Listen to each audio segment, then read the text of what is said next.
Hey everybody, Dom here. This is a list of even more things you wish you knew when you first started playing Team Fortress 2.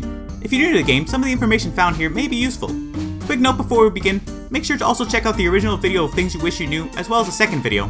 This is the third video. Let's begin! One way of getting weapons early on when starting to play Team Fortress 2 is through milestone achievements. Each class has 3 milestone achievements, which are granted by completing a certain number of class-specific achievements. Every milestone achievement gives the player a specific weapon from the class they're doing the achievement for.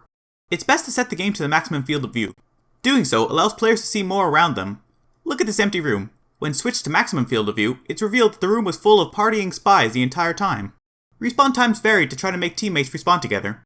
Respawn times can differ between teams, and often change slightly depending on map situations. As an example, the team that doesn't control the control point on a King of the Hill map respawns faster. It's generally more effective to reload entire clips than to reload one round at a time and then fire over and over. If there's free time, reload entire clips. Revolvers, pistols, SMGs, and a single pellet of a shotgun are 100% accurate in their first shot. Then they lose accuracy. After 1.25 seconds of not firing, they regain full accuracy again. When shooting targets extremely far away with these weapons, it may be better to stagger firing to guarantee the shots will be accurate. Control points take different amounts of time to capture. The capture speed of an individual control point is decided by map makers, and they use it as a tool to help balance maps. On Payload Upward when on Red Team, if the second last cart checkpoint isn't captured, there's a passageway accessible from the spawn's upstairs exit that leads to the front lines very quickly. As a spy, it's better to rotate disguises every so often rather than disguising as the same class repeatedly. Always disguising as the same class may make it easier for the spy to be recognized as a spy. Spies can quickly disguise as the last disguise used by clicking the last disguise key, the B key by default. It's possible to change what weapon a disguise is using by clicking the last disguise key while disguised. Depending on if the spy has a primary, secondary, melee, or disguise kit out, their disguise will switch to a primary, secondary, melee, or 4th weapon slot item. Be extra careful when chasing spies upwards, like upstairs or a hill, and around corners. Clever spies can lead players into these situations and kill them with a trick stab.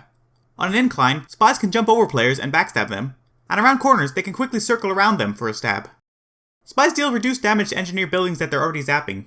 This only applies to the spy that placed the zappers. Shooting or hitting enemy buildings zapped by other spies deals regular damage. As an engineer, every melee hit on an engineer building as it builds or redeploys speeds up the process slightly. Engineer sentries can hurt the engineer who built them, so avoid standing between a sentry and an enemy. Additionally, sentries can't shoot through teammates and other engineer buildings. Sentry guns don't fire at enemies in range if there's a water surface in the way. A sentry underwater can't shoot enemies above the water, and vice versa. Sentry guns can do bonus mini-crit damage. This occurs when their target is marked for death, covered in Girardi, or the engineer who owns the sentry gun is under the effects of the buff banner. Sentries can't critically hit and don't take bonus damage from crits. Despite how it appears, the heavy shoots bullets from the player's camera. This is why heavies can shoot players, despite their miniguns being obscured by cover. Actually, all bullet-based weapons shoot from the camera, but the heavy in particular has a large disparity from where his camera is versus where his minigun is. The Kritzkrieg's taunt heals the medic slightly. This healing is very weak and makes the medic vulnerable, so in general it's better to seek out other sources of healing. In the rare situation where the medic is burning to death and there's no other sources of healing around, the Kritzkrieg's taunt can possibly save the medic.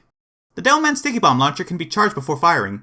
It's charged by holding down the fire button and letting go. The greater the charge, the more distance the bomb will travel. Even veteran Team Fortress 2 players don't know this tip. There's actually a bar on screen that indicates how much it's charged up before letting go, but no one ever notices it.